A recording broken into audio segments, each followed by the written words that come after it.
লালমনিরহাটের কালীগঞ্জ উপজেলার মদাতি ইউনিয়নে অবৈধভাবে বালু উত্তোলনের বিরুদ্ধে অভিযান চালিয়েছে উপজেলা প্রশাসন। অভিযানে বালু উত্তোলনে ব্যবহৃত একটি ড্রেজার মেশিন সহ সংশ্লিষ্ট সরঞ্জাম ধ্বংস করা হয়েছে।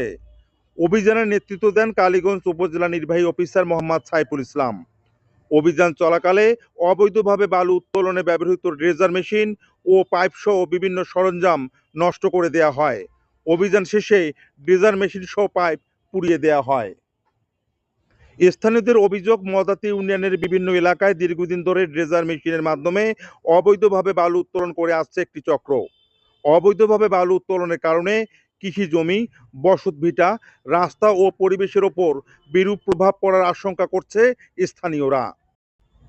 অভিযানের খবর ছড়িয়ে পড়লে স্থানীয়দের মধ্যে স্বস্তি দেখা দেয়। অবৈধভাবে বালু উত্তোলন বন্ধে নিয়মিত অভিযান চালানোর দাবি জানিয়েছে এলাকাবাসী। এর আগে মদাতি ইউনিয়নে অবৈধ বালু উত্তোলনের বিরুদ্ধে উপজেলা প্রশাসন অভিযান চালিয়ে জরিমানা করেছিল। উপজেলা প্রশাসনের পক্ষ থেকে জানানো হয়েছে, অবৈধভাবে বালু উত্তোলনের বিরুদ্ধে অভিযান অব্যাহত থাকবে। আইন অমান্যকারীদের বিরুদ্ধে নেওয়া হবে প্রয়োজনীয় আইনগত ব্যবস্থা।